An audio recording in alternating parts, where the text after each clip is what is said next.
speaker today, Patrick Thean. He's CEO of Gazelle Systems. He's the creator of the Rhythm software and author of Execute Without Drama. Patrick speaks around the world and was recently chosen to PO Global Showcase. He and his team of Rhythm coaches help fast growth companies connect their strategy to execution. Patrick's done a great deal of work helping companies develop annual plans that enable them to execute for growth. And he's excited to share what he's learned with you here today. Patrick, it's great to have you here with us. Okay, thank you, Ryan. It's great to be here. So first, a warm welcome to everyone who's here for the webcast. And as usual, I promise you a couple of quick tools and a couple of quick lessons, and then we'll be done. So try and keep this short as possible to give you a couple of good things you can do. So let's just kick it off with having a power of an execution vision that's really strong. So when you do your annual planning, what I've found is that most companies focus on figuring out what are top 3 to 5 initiatives, right? That sounds familiar to most of you. And from the poll, looks like most of you guys do a good annual planning session, of which 42% are spending a day on strategy and a day on execution. So thank you for answering the polling question. It kind of helps me to tune this webcast actually to you guys as well. So most companies will do this and they'll focus on the 3 to 5 initiatives. A few companies, though, really focus on fulfilling a great vision. And what do I mean by that? What's the difference? It's what I call a minor major, a minor shift that gives you major results. So before you focus on your 3 to 5 key initiatives, you want to think about what's compelling for the next year. I've said it on one of my favorite clients, Avid Exchange, software company. You've probably heard me talk about them before. I've sat in on an annual planning session for many years now. I don't know how many years, 5, 6, 7 years. Last year, they set a very powerful execution vision of transforming the company from an electronic invoicing firm to an electronic payments company. And they were going to do that with a new product called Avid Pay. And it appears now, we're in the 4th quarter. We still have a quarter to go. But it appears that they have achieved that. It appears that they would have achieved in 1 year what would have taken them 3 years in the past. So let me show you what they've done, right? So they launched a new product, Avid Pay. They've also launched a new revenue business model, which they have then tested and proven that new model this year with $1 million in sales, almost $1 million in revenues. So that's pretty amazing if you can kind of launch a new product, launch a different business model, prove it out in about a year. I think most of you on the webcast would agree that's pretty amazing feat in about 1 year. And they did it because they focused on that vision and made it key for the year. So guys, it's not just about priorities, okay? It's really about making something happen in 1 year. So what are you going to do to make something great happen for yourselves this coming year, 2013? All right, 2 parts to the annual planning: strategic thinking, execution planning. I'm thrilled to know that 42% of you on this webcast do the strategic thinking part as well. And so I'm here to help you guys, encourage you guys to do that, and to help you focus on how to do that right. So take 2 days for your annual planning session. And this is the agenda I would suggest. The first day is about strategy. The second day is about execution planning. And I would suggest that when you look at the strategy, you're really trying to figure out how to work on winning moves. What are some key winning moves that can really help you to win? And then on the second day, take the time to build a strong execution vision for the year and then figure out your key initiatives. And so if you look at the 2-day planning session, day 1's on the left, day 2's on the right. And if you look at your strategy, what you want to make sure that everyone can get aligned on that strategy. And here are some of the pitfalls. Unfortunately, I found that if you don't work on your strategy on a regular basis, you could hit the strategy wall. I've seen some companies do that. What I mean by hitting the strategy wall is that they kind of wake up and suddenly, they don't have much going on in terms of strategy. And how does it feel? Well, it feels dry. It feels like you're in the desert. It feels very unexciting to come to work. And you hear people say, gee, I feel like our company's suffering from a lack of vision. So I hope that none of you in the room, in my virtual room today, have that issue. But if you do, you need to face the brutal facts and then go get yourself some winning moves. So this is key because great execution with bad strategy is unfortunately nothing more than a flawed strategy executed flawlessly, right? And that doesn't really help anybody. So today in this short webcast, I'm going to focus on 3 key lessons. The first is how to work on winning moves to help you in the day 1 of your strategy planning session. The second is to how to actually then connect the dots so that you can execute on these winning moves. You take the second day to do that. And then the third is, some people ask me the question of, gee, Patrick, what do I do beyond that, right? So I want to share with you a little bit about a think rhythm that would help you get beyond that. So number one, winning moves. Winning moves are to fuel your plan for next year. The key question I want to ask you is, do you have winning moves that can create a future, right? A future that excites your team so you can build a great plan. So what's a winning move? To me, a winning move is a key thrust that will double your business in 3 to 5 years. So I want you to think about that for a second. A winning move will 2x your business. And do you have any of these, right? So we all need winning moves to drive growth, by the way. Jim Collins is you saying no to stuff you should not do. Because if you have a strategy, you'll know what stuff you can say yes to, what stuff you can say or you should say no to. The second test that I have, though, of whether you have evidence of a strategy is whether you have revenue growth. If you don't have growth, you don't have a great strategy. All right? So if you don't have growth, face the brutal facts and go work on some and get some good stuff. All right. So begin with the end in mind. The first question I want to ask you guys here as we get going is, do you have winning moves, yes or no? And if you have winning moves, I'm going to show you how to get clarity and alignment. And if you don't, clearly, you got to go get some moves. But either way, you want to spend the first day on your strategy. So this is Veeam, and Veeam is a very fast-growing software company. You know, they're growing fast. In the first 5 years of their life, they achieved more than $100 million in sales, on their way to a goal of about $1 billion in 10 years. So they are a fast-growing company. They're doing great, and they're very, very focused on becoming number one in data management. Okay, so their CEO said to me very recently, and they said, hey, you know, we used to assume that we were aligned. This is on clarity. And until we had these discussions, I did not realize we were not aligned. Now I know we are aligned. No more assumptions. And this is Ratmir, their CEO.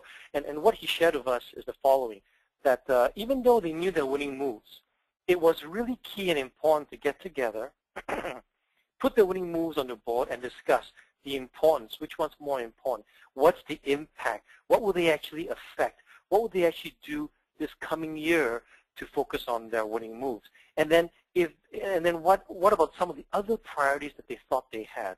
How do they stand up against some of these winning moves? What should they do? So these discussions are had right now so that when you have competing priorities tomorrow, when your year has started, there is clarity and there is alignment. So again, if you have winning moves, congratulations, that's great. Then spend the time just gaining clarity. How did they do that? They use this format of what I call discuss, debate, and agree. And by the way, I've noticed that you know, some people ask me, gee, Patrick, how do you get everyone aligned in the room and kind of working on the same things? And what I've found is that people typically are willing to work on ideas that were not theirs if they felt heard. In other words, I come to you with an idea. And I say, hey, you know, just to use Ryan as an example. So Ryan, I have an idea for you. And Ryan says to me, Patrick, I don't want to hear your idea because I've already got a great idea. Let's just do mine. Well, I'm going to be a little bit ticked off, if I can say that. You know, I mean, I'm not going to be excited about working on his idea, but I'll do it because I'm a good team player to the best of my ability, which won't be very much.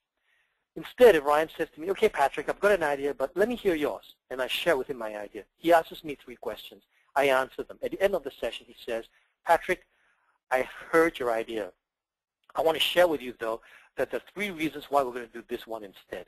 I feel heard, and there's a much better probability of me actually being on board as a good team member executing on the idea that is not mine. So it's really important to discuss the ideas, debate on what's right, what's wrong, what's good, what's bad, and then agree as we walk out the door to commit to the idea that maybe wasn't ours.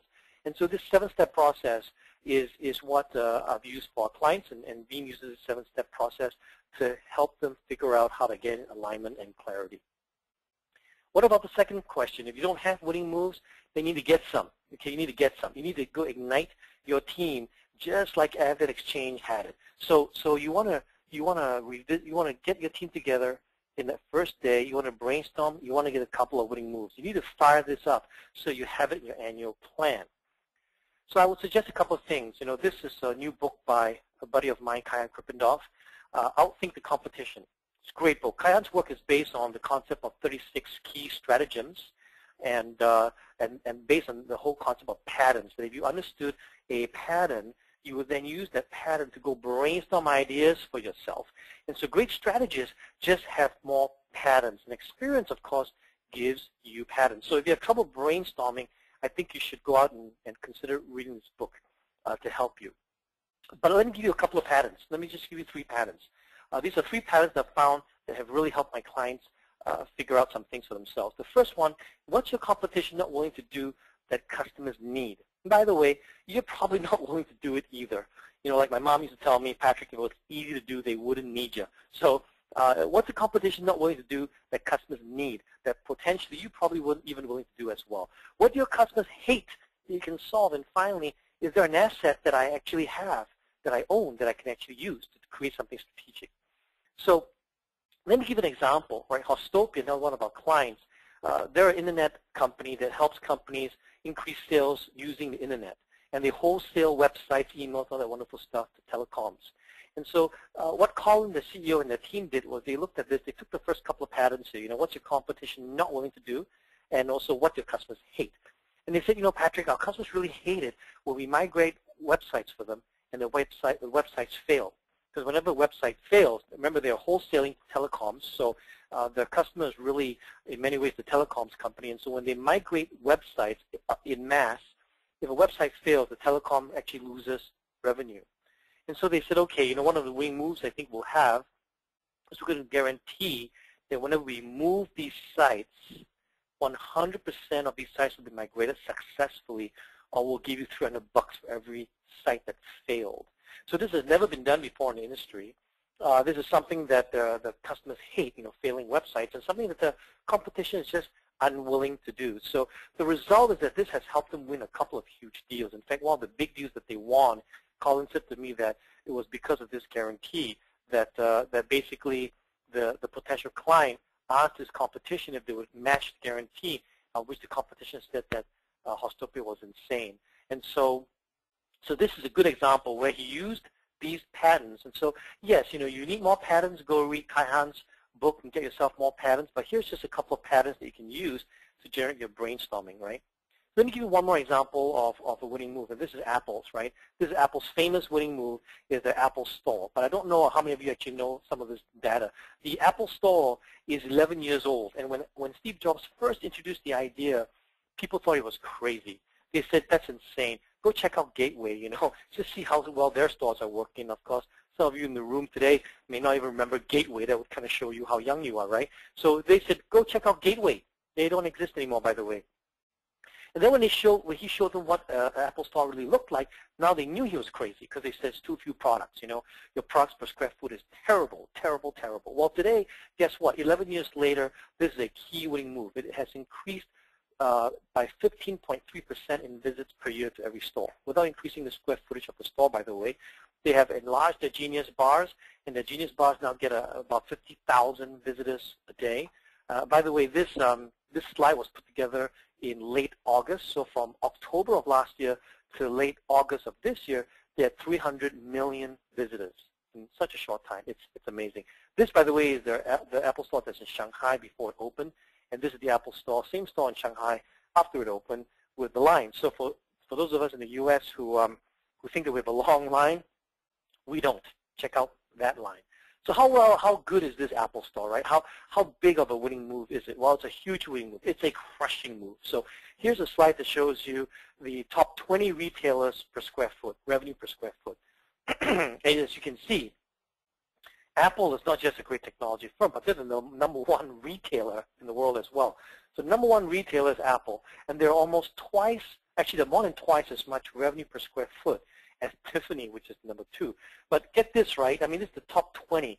So if you look down the line, 1, 2, 3, 4, the fifth one, GameStop, I mean, Apple is like 5 or 6 times better than GameStop. And then if you look at average retailers, they're 17 times better than the average retailer. This is a huge winning move. So I gave you 2 tools. Pull out the first one. The first one to help you think through your winning moves. And I'd like you to think about your winning moves and to rate it in a systematic way. So you should download this, check your email, or come get it. But this tool is my gift to you today. Okay, so let's talk about how to use this. So real quick, there's 2 axes, right? Impact from 1 to 10. And if you take a look, I've given you a specific way of measuring 1 to 10, right? So 9 and 10, by the way, is 3x your growth. And you may say, Patrick, well, that's insane. Why is it 3x your growth? I thought the goal was 2x.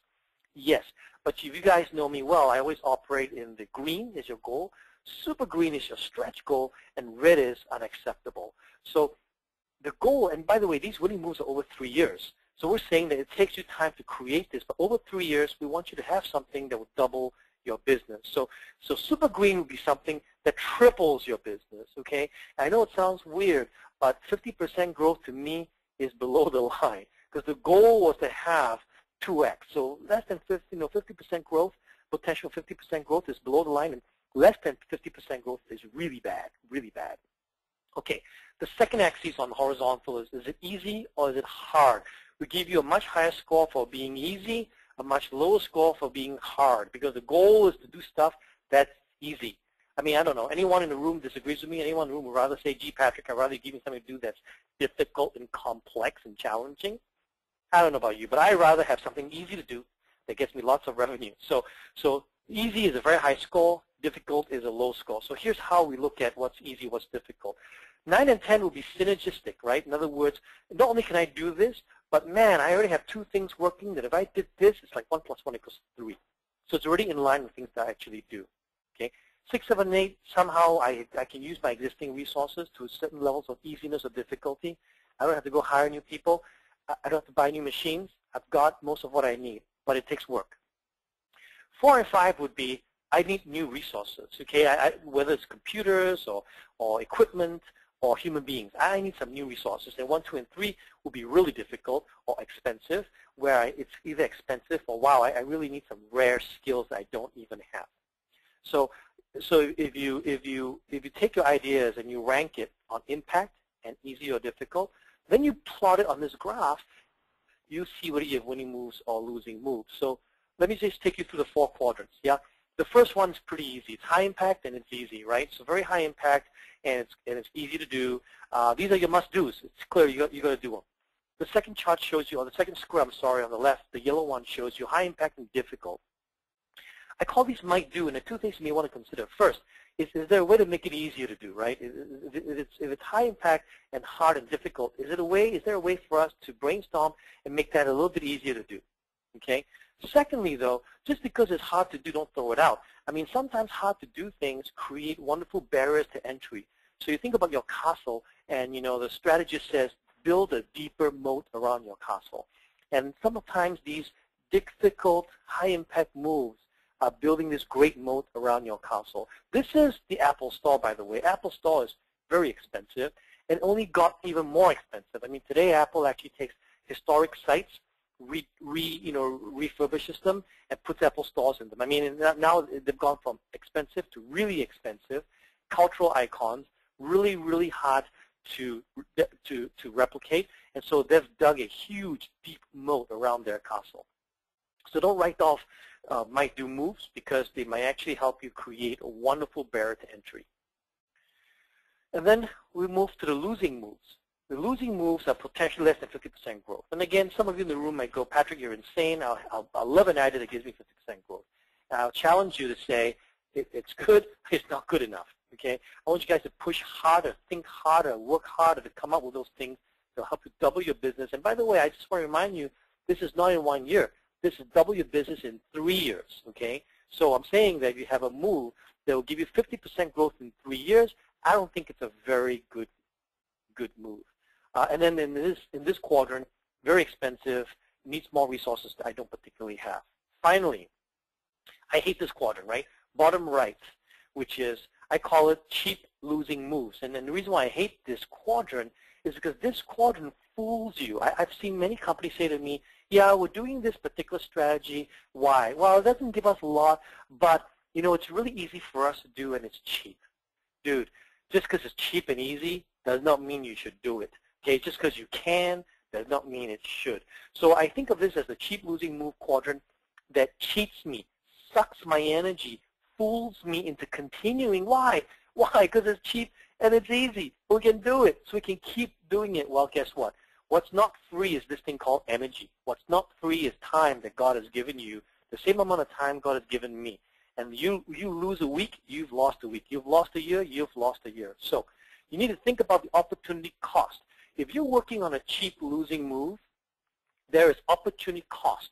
That if you took that and took that energy and go and discover true winning moves that can help you 2x your business, life would be so much more exciting. So consider the opportunity cost and then just stop. All right, so in summary, that's the tool. Please check it out. Please test out yourself in your winning moves, brainstorm your team. By the way, brainstorming your team. Some people say to me, I don't know how to start. Well, one of my friends, Bill Whitley, shared with me and I've done it many times where we start the sentence with, okay, guys, 20 ways to do what, right? And so I've always found that this 20 ways helps me generate a number of ideas very quickly. So generate your ideas, rate your impact, rate your easy, difficult, discuss, debate, agree, and then choose your top 2 or 3 for your winning moves. So Ryan, I think that's the first piece I wanted to share, and now's a good time to see if there's any questions around the room. Yeah, so please type in your questions if you have questions, and we'll pause here for a moment to take any questions. Ed is asking, how do you arrive at 50% being the floor number for growth on the last slide? That's a great question. So how do I arrive at that, right? To some degree it was a judgment call, but the main thing is I wanted us to have winning moves that help you double the business in 3 years. And by the way, we're here to help gazelles, right? And gazelles have to grow at least 20% a year, 4 years in a row to be considered a gazelle. So I'm making a couple of assumptions. First, that if people in the room want to learn how to grow, and if you have a move that only grows at 50% over 3 years, you're not a gazelle. 50% over 3 years is really your compound annual growth rate. So you take that and you say, well, how do I get to 50% growth over 3 years? You were probably only growing at about 10, 12% a year to get to 50% over 3 to 4 years. So I'm focused on helping people double their business in 3 to 5 years. Awesome, thanks. And Alan's asking, does an idea in the green quadrant always trump the others, like the yellow quadrant? So I would say most of the time it's an easy answer, yes, right? But there's nothing easy in strategy. So I would say not necessarily. Sometimes the yellow quadrant could be very expensive. But here's the deal. You know, Michael Porter says different is better than being better. And Michael Porter, who's kind of the grandfather of strategic competitive advantages and thinking, says that you really want to have things that block your competitors. So if you can find something that's in the yellow quadrant that creates a barrier to entry, makes it really difficult for your competitor to compete against you, and it's expensive, it's a really good move. But that's why it's a might do. So no, I wouldn't automatically say that a green quadrant idea trumps the yellow quadrant idea. Okay. Thanks. And then there's another question from Len. Len's asking, what type of data are you using to filter the moves? Are you looking for hard data, intuition? That's a very good question. I am looking for as much hard data as you have, but you probably don't have a lot of hard data. All right. So for example, when Apple did the Apple Store, how much hard data did they have? Not a lot. Actually, the hard data they had was for stores that were for a different concept, right? So if you're doing something that's new, you have to realize this, guys. If you're doing something that's new and different, that means there's just not a lot of hard data out there. So yes, I'll get as much data as I can, but I think beyond that, it's about how you project your company, what you think the impact can be made in your company. And that's why after you build the winning move, when we talk about execution later, you got to test your moves before you go full force into them to say, yes, you know, we're done. This is what we'll do for the next 3 years.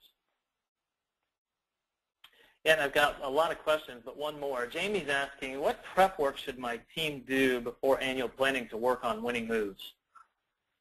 That's a very good question. So yes, first of all, it'd be great if you guys came knowing you're going to spend the first day thinking about your winning moves. So it depends. I mean, if you really have winning moves, then come prepared to discuss and challenge those moves, right? Really focus on any data, any market research you already have on the existing moves that you're working on. So, you know, I gave you the example of Veeam earlier. So Veeam, in that case, came to the meeting, you know, ready to talk about and do battle on their winning moves that they already had, right? If you don't have any winning moves, then in addition to Kai Han's book, I would suggest reading Michael Porter's Harvard Business Review article titled, What is Strategy? That's actually a really good short article, about 16 pages on strategy. It really helps a lot of my clients think about some patterns before they come to the meeting. So I would do that, but I also check out Kai Han's book. All right. Well, we've got a lot of great questions, but we got to keep moving to hit our time. So let's keep moving, Patrick. Okay, sounds good. And what Ryan's going to do also is he'll kind of summarize the questions for us, and if we can answer a few more by email, I'll be happy to do that, okay? So the second part of our session is now how do you execute these winning moves, right? And it's all about, to me, building a very compelling execution vision for the year. And by the way, one thing that we've learned is that, you know, sometimes you can connect all the dots logically. When you connect all the dots logically, unfortunately, that's just not good enough to motivate your team to have a great year. So that's why I use the words compelling execution vision, okay? So yes, you've got this 10-year BHAG, right, that Jim Collins taught us how to do, a big heritage goal, driving for 10 years. But you kind of need almost like a short-term, I call it a super green goal for the year. It's going to be a compelling vision for the next year that will then drive the hearts and minds of your people. So I think what we'll become really good at is driving the minds. What we need to learn a little bit more is how to drive the hearts. So if you think about your winning moves, and I'm really focused today on helping you think through your winning moves for your annual planning. So you got two categories, right? New moves and existing moves.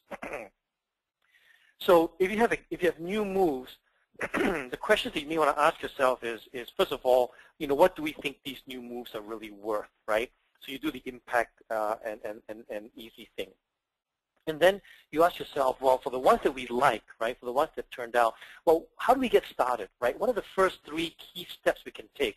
I've always found that sometimes it's so hard to get going. There's this thing called inertia. So it's always easier to redirect a car that's moving than to start a car that's stalled. So just get going. Just get going. What are the first 2 or 3 things we should do to get started?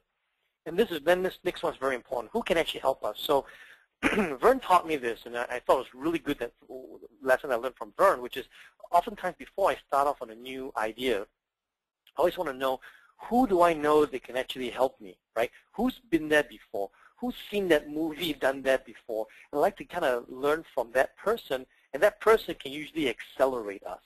So we look at Avid Exchange. When they decided to do this Avid Pay thing, they went out and hired some people that really had good bill pay knowledge that they didn't have, and that really helped accelerate them. And then for existing moves, what did we learn? So you want to go over your list of existing moves, and you want to really think about, you know, what are the learnings that we had this year? Did our assumptions work out, yes or no? So, you know, I mentioned earlier in the question that somebody asked me just now that we would look at your assumptions to see how they play out. So every winning move you have has some assumptions, right? I don't know, what's the uptake? What is the number of people that would buy? What is the attach rate if it's an add-on product to an existing product? You know, what is the attach rate? When people buy product A, they typically buy X amount of product B. These are all assumptions that you're making. So I would document these assumptions. I would create a winning move journal, by the way. I would document these assumptions. I would dashboard them, and I would see how they played out. Because based on how they played out, you better make some adjustments. It is very dangerous to fall in love with your idea so much so that you've drank so much of your own Kool-Aid that you're not willing to make adjustments. And I've seen that happen as well, where we have an idea, we're so committed to it that even though we get data back that says it's not working very well, we make subjective statements like, no, we just need more effort. No, we just need to push harder. So I'm all for pushing harder, but I'd like you guys to be able to examine some of your assumptions. By the way, if you're thinking, oh my God, you know, we have existing moves, but we've never documented our assumptions. No problem. Never too late to start. Document your assumptions. What are the data points that you expect to get? What are the business model moves that you're expecting? What's the gross margin? What's the revenue? And then see if these things are playing out. And then spend that day thinking about key adjustments to your strategy. Maybe a partner was supposed to help you, and that partner didn't work out. Okay, fine. So what's the adjustment now that you have to make to get another partner? Things like that. So work on your winning moves as you think through how to execute for that, right? So if you think about your key initiatives for the year, you got 5. I would suggest a couple, 2 to 3, on your winning moves. Focus on helping drive your winning moves forward. And then a couple on the other stuff that has to happen, whether it's people, it's leadership, it's infrastructure, it's other areas of operations, things like that. So one of the pitfalls I've seen sometimes in companies is that they will have 5 key initiatives, but they're all internal focused. They're about leadership, infrastructure, moving to a new building, hiring and other stuff. All good, by the way, all good. But here's a red flag to me. If you look at your key initiatives for the year, and none of them are about getting revenue, none of them, that's a red light. That's a red flag, red light, what do you want to call it? A couple of your key initiatives has to be about helping you get revenues. And not just revenues for this year, but revenues for the next couple of years. So total of 5 key initiatives. If you have 2 on winning moves, have 3 on the other stuff. If you have 3 on winning moves, have 2 on the other stuff. And remember, key initiatives are initiatives, okay? It's not everything that you have to do for the year, but these are the 5 most important ones, so that when push comes to shove, you know how to prioritize. So you don't have to do everything. You just have to make sure you do these 5. These are the most important things for the year. So last year we did a webcast. Around this time I always do a webcast to help with your annual planning. And so last year it was called 4 Secrets to Develop a Winning Annual Plan, where I really focused on the concept of destination postcard. And here's the link to get you there. So I suggest that you go watch that webcast. I'm not going to recover the ideas that I shared. The webcast did very well. Our clients have seen it, have said it's very helpful to them to build their annual plan. So please go ahead and check that out. However, let me just give you a very quick 2-minute version on building a destination postcard, right? So this is the second tool that I sent you. And you can go get that and use it. And so the idea is that you go. I call it the time machine exercise. You get into your time machine. You don't have one, call me. I'll rent you one. And then you go into the future, December 31st, and you pop up your time machine, and you had a great year. So first, you describe your great year. And by the way, when you describe your great year, there are 2 kinds of human beings I've found, right? Some guys are very priority-oriented and very process-oriented. And some guys or gals are very creative-oriented. It's not good or bad, because you kind of need both sides to actually do well in the world. So this first part of the exercise is to ask you guys to be creative. In other words, the process-oriented guys tend to give me priorities. I don't want priorities. I want you guys to describe what a great year. You're having a drink on your deck. You're listening to the waterfall, birds, whatever, and you talk about your great year. So I want you to connect to the heart, connect to the emotion side, okay? Then the second part is for all the head geeks. What are the top 3 things that made it a great year? So you see in this tool, step 2. What are the top 3 things? And now you want to tell me what are the big projects that you saw when you came out of the time machine that actually happened. And when you do this with your team, you then put this all onto the wall. You discuss it, you debate it, and you agree on what is the top 5. And then I want you to send yourself an actual postcard. Right? Go all the way, man. Don't just do this exercise and use this sheet. This sheet isn't exciting. Go build yourself an actual postcard that you can put on your desk or on your wall. So we have a number of rhythm clients always on the call. And for our rhythm clients, we actually will build you an actual postcard. So this is the destination postcard that we sent Mike Brager at Avid Exchange last year after we finished annual planning. As you can see, it says destination postcard Avid Exchange on December 31, 2012. And then this is actually also in the postcard. And you notice a couple of things. We ignited a revolution with automated bill pay. AvidPay rocks with 40-plus clients in multiple verticals, things like that. They have great customer retention. It's written in the past tense, okay? Because this is a destination postcard you sent yourself from the future, so it's written in the past tense. By the way, when we did this plan and wrote this postcard, AvidPay didn't exist yet. Okay, AvidPay wasn't finished building yet. So this is really cool. And today, all these things have actually come true. So typically, your coach will send you a postcard like that, guys, and you need to carry it, put it on your desk, put it on your wall. Your coaches will also check your annual plan. This is what it looks like, right? We'll check your annual plan, and we'll make sure that you have a couple of winning moves in your annual plan as well, versus just all the infrastructure and improvement stuff. By the way, I don't want to downplay all the other things. I mean, you can't just work on strategic stuff. You got to make sure your people are fed and nurtured properly, and that's probably another webcast another day.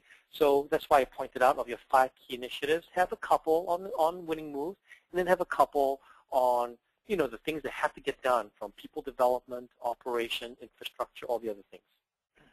Okay, Ryan, so now's a good time to take some questions before we go to the last lesson. Okay, I have a couple questions here. Debbie's asking, who should participate in these annual planning sessions? Just the executive team? Who should be the ones participating? So it depends on the size of your company, but if we're dealing with slightly bigger firms, I would say typically I ask for the executive team to participate, and if you need a couple of more experts, invite them, right? But usually when we do these sessions, it's mainly the executive team. Okay. And Steve's asking, back on the 4-quadrant winning moves, back on that topic, how are you taking into account the risk of the implementation? Where does risk factor into that, using that tool? So that's a very good question. I think when you look at risk, you need to work risk into the horizontal axis, right? So how difficult, how easy. So you have to think about, when I think about that, and I know that I've overly simplified it. And by the way, that's my brand promise, right? That's Gazelle Systems' brand promise to our clients. We're going to use very simple tools. So in the simple tools, there's some judgment calls. When you look at the easy and difficult axes, you look at 3 things. You look at effort, right? You look at money, like how expensive it is. Then you look at risk, what's the chance of it actually getting done, okay? And this is why, by the way, you make an assessment, and then it's not all or nothing, right? You make the assessment right there and then, but then you write down your assumptions, and then you put it on a dashboard, and then you test it during the year. So the short answer to Steve's question is that I think about risk on the bottom, on the horizontal axis. Okay. And Morris is asking, how do you facilitate a discuss, debate, agree session? Oh, the discuss, debate, agree session. So I showed you a slide just now with 7 steps, right? The 7 steps were you want to begin with the end in mind. So what's your objective? Why is this important? I think it's really important for us to visualize why we care. So I usually ask, hey, if we actually achieve this thing, why does it matter to us, right? Why is it important? And then before we brainstorm, I want to know what the facts are. That's step 3. I want to know what the facts are. And then we brainstorm ideas, and then after that we argue for and against, right? So that we actually can get people heard who want to make sure that they're heard on their thinking. Then you summarize, organize, and usually when I organize, I always like to let people vote. And when we vote, I like to have people write the votes on a piece of paper, because even the most healthy teams will influence each other on the thinking. So I usually ask people to write their votes down, and then we'll count up the votes. And then finally we come to an agreement on what we're actually going to do. I do think, though, that it's really helpful for an experienced facilitator to guide the discussion. And I have a very simple message to all the CEOs out there who are listening. I mean, unfortunately, your title, CEO, often reduces people's IQ and contribution by about 40%. And then when you add the facilitation pen to your hand, oh my goodness, it reduces people's IQ by another 20%. And I say that partly in jest, but you guys all know what I mean. I mean, and I'm not talking to just the dominant CEOs. I mean, most people work for you because they respect you. So if you have an opinion, they're going to respect that opinion. So I find that if you have an experienced facilitator, it really helps, and please don't make that facilitator the CEO. I would have someone else facilitate, and then I would ask the CEO to really listen hard, because not every day that you get a chance to listen to your team engaging in debate and discussion. All right. Thanks, Patrick. Let's keep moving. Okay, so the third part is to have a think rhythm. What you'll see is that overnight successes aren't really built, right? So the question is, how do you build an overnight success? And it's kind of a funny question, but for those of you who want to think further about your winning moves, I just want to share a few thoughts that you should be thinking about doing in 2013, so that you actually have an even better year as you plan for 2014. I'll share with you that I visited a company recently, actually a couple of years ago actually, where I did a session for them, and I came back a year later, I did another session for them. And they had a couple of winning moves that they were excited about the first year. When I came back the second year, they had the same winning moves, but they were still not just excited, they just haven't done anything to it yet. And I shared with them, I said, guys, my session with you today is unfortunately really not worth your money, because, you haven't done any thinking and work on this yet. So I'm back here helping you, and we're at the same place. So we're going to have the same discussions, but because you haven't made any further thinking on it, you haven't moved from point A to point B, so I can't even take you from point B to point C. So what you want to think about is your winning moves. You can't just do this once a year. And so I was really glad to hear that a large number of people who took the poll, I think 72%, said that they actually worked on strategy every quarter. That's great, all right? So I want to just share with you some thoughts on this. Companies that have winning moves know that it's a process, not an event, right? This is Steve Jobs, one of my favorite guys, and he said it's amazing how an overnight success takes over 15 years. So there's really no such thing as an overnight success. It's just that you and I noticed it overnight, but it was a long time in building. Even the iPhone took a long time. I don't know how many of you recognize the item on the left. That's actually the Newton, what's called the message pad. And I don't know how many of you actually had one.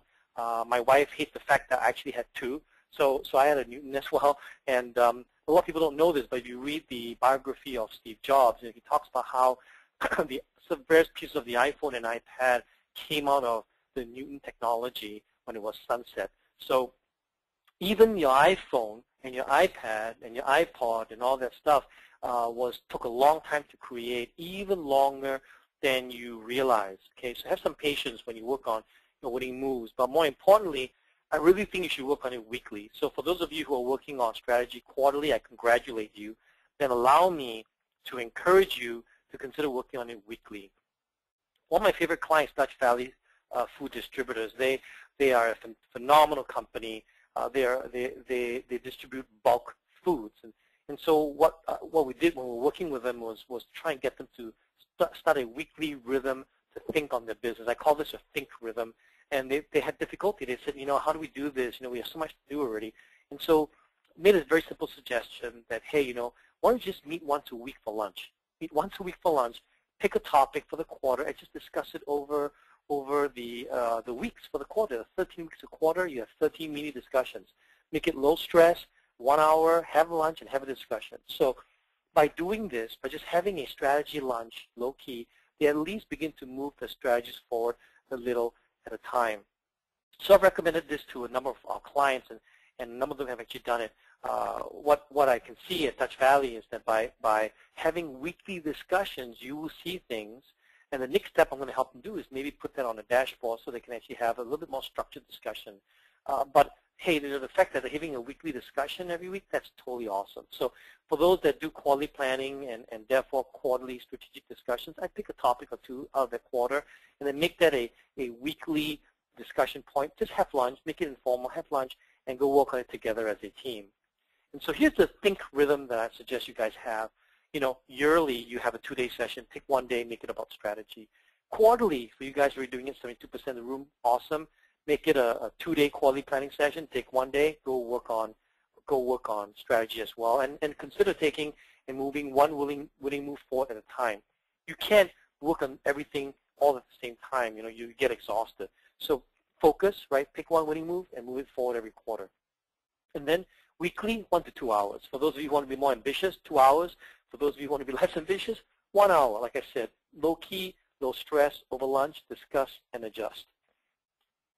So today, I went over 3 things, how to work on winning moves and how you want to really ignite your firm with winning moves. Secondly, how do you then use your year and your annual planning, your execution planning to execute on your winning moves? And then thirdly, how do you make this a continuous process, your think rhythm, so that you don't stop, so you move your company forward a bit at a time. So we have a survey that will pop up after this that I'd love you guys to kind of wait because answering the survey helps me to plan better content for you guys. So I'd love for you to get your feedback. In the meantime, though, I want you to pull out your calendar, have a quick discussion with your team right now. Hopefully you guys some of you may have your team around the computer right now. Just have a quick discussion. Commit to your annual planning. By the way, if you don't have an annual planning session, chances are you will not have a great year. I know I'm being bold to say that, but any time that you can plan, you're going to have a better year. So if you have a ton of people working for you, you write payroll checks every month, and if you don't have an annual planning session, it's just not working as optimized as they could be. So take a couple of days and go plan. And then secondly, document or choose your dates for your quarterly planning, and then pick a day for your weekly lunch that you can have this strategic thinking. So I put up the calendar for you for next year. You guys should do that, and while you guys do that over the next couple of minutes, I can take a couple of questions. Okay, Patrick, I got a question from Ken. He said, what's a good example of language that describes a winning move? I'm sorry, I didn't fully understand that. Say that again, Ryan. What is a good example of language? What's a good example of the language you would use to describe a winning move? Like, how would you phrase it, for example? Okay, so a winning move to me has to be something you can actually do. So don't phrase it in generalities, okay? So for example, if you look at Avid Exchange, one of the winning moves was to build a product called Avid Pay and get into the electronic payment business. Now, they didn't fully know exactly what are the 5 things they're going to do in the electronic payment business, but they knew they're going to build a product, and they're going to use that product to get into the electronics payment business. So be specific, and when I read your winning move, it needs to be something that I can actually go do. So if you look at Apple, I don't know how they wrote theirs, but to me, building the Apple Store and launching that, that's a winning move. So when I read that statement, I better understand that it's going to have, you know, a retail store being launched. Now, maybe I don't know yet what that retail store looks like. That's okay, because I don't know until I go work on that move. Yeah. So I'm not looking for all the details, because you don't know all the details yet until you work on it. But I am looking for something that is specific, that the team can say, oh, let's go do that, right? So when I read it, the asset test is, can I say, let's go do that? Good question. Thank you. And then there's another one from John. He says, if you're a startup with limited full-time resources, how do you best manage the routine of weekly rhythm, annual planning, strategy sessions? What's the best way to manage that? So I'm going to have to ask you to repeat that again, Ryan. You say if you have limited resources, is that what the question is? Yeah, a startup with limited full-time resources. How do you best manage that routine? So if you're a startup, right? So what I heard, you're a startup company? Mm-hmm. That's correct. Okay. So if you're a startup company, I would recommend something a little bit different. So you got to remember that some of the content I'm sharing with you today is really targeted for firms which have arrived at a certain size, certain amount of revenue, and certain amount of complexity. So if you're a startup guy, for example, then you really have to work on your winning moves even harder, because you may be in that stage of, you know, throwing stuff on the wall and trying to see what sticks. So I don't know if you're in that stage or not. But if you're in a startup mode, I would be working on winning moves weekly for sure. How would I arrange those resources? Well, the 2 or 3 that are going to help me with deciding what our products and services are going to be, those guys better be working on those winning moves every single week. And we better be having a dashboard up on the wall that we can critique, that we can be brutal, you know, because if you're in startup mode, you're actually kind of trying to think of services and products that you really have no idea how they're going to work. You think you do, but you really don't until you test them. So I would be turning the flywheel a lot quicker. I'd be discussing the winning moves early. I would be having some people meet every single week, looking at what we've tested and throwing winning moves out that are not working and replacing them with new ones. I'll be turning the flywheel very quickly. Okay, and Rick's asking, if you have product lines that are mostly independent, should you do a separate strategic plan and separate planning sessions for each? So if you have, first of all, if you have different product lines, right? So when you have different product planning sessions, the short answer is yes. I think you should probably consider having a separate planning session, because that's much more about execution planning. Okay? What are we actually going to do this year for that product line? Now, that meeting should be cascaded from your executive planning session. So at the executive planning session, you guys should really think about how these product lines integrate or interact or work independently. And then after that executive planning session, you want to cascade that discussion and that knowledge down to the product line team for them to have their planning session, plan out their execution for the year. Yeah, thanks, Patrick. And Jennifer is asking, you suggested meeting weekly to discuss strategy. Our team already does weekly meetings. Should we just add that to our weekly meeting agenda? So, Jennifer, that's a good question. I wouldn't do that, Jennifer, because what I found is that Longer meetings aren't very helpful. Actually, shorter meetings, which are more specific, are better. So what I would do, also I found that it's really hard to go from operational stuff to strategy stuff. So what I would suggest is that you set up a separate meeting, a lunch, low-stress meeting, and discuss strategy, and tell everyone, hey, you know, when you come to this lunch, wipe your brain of any operational issues. We're going to focus on strategy. And then Joan's asking, how do you choose what to talk about in your weekly strategy meeting? In your weekly strategy meeting, so strategy things take time, and it takes many, many discussions. So I would choose one winning move topic, right? And I'll move it along for that quarter. I would then take stock. I would find out if we're moving fast enough, not fast enough, and I would adjust accordingly for the next quarter. By the way, if you have never done this before, I would like you guys to have very low expectations. And you may go, wow, Patrick is really crazy. Why low expectations? Why? Because if you've never done this weekly strategic discussion before, I want you to understand that we all have to build up our skill. I call this level of progression. You know, we've never done this before. Let's just get going. The fact that you even have lunch is great, okay? And then as you begin that discussion, you begin to find your groove. But typically, what I've found is that in that 1 hour, you really only have time to discuss one thing and give it some depth. But I want you guys, if you do this, to give yourself be patient with yourself, celebrate the fact that you even started to have these meetings, and think of it as level of progression, that, you know, a few weeks from now, you'll probably do it better. Maybe the first few weeks, all you had was lunch, not much value, but believe me, the value will come as you do this, and you get better and better at it. Thanks, Patrick. And one final question from Matthew. He's asking, who do you recommend should attend these weekly strategic thinking times? Is that the same group as in the weekly executive team meeting, or a different group? So that one's totally up to you, Matthew. It's hard for me without knowing your situation. But I would say the following, right? Here are the filters I would use. First is, I want people that will help me think strategically. I don't care what your title is, by the way, but I want the people that can help me think strategically. So by the way, you know, a mini tangent here for you, but you know, when Steve Jobs was alive, he had 2 meetings a year, so not the weekly one. He had 2 meetings a year when he brought in 100 people from Apple. Nothing to do with title, just 100 people that he thought he wanted to work with.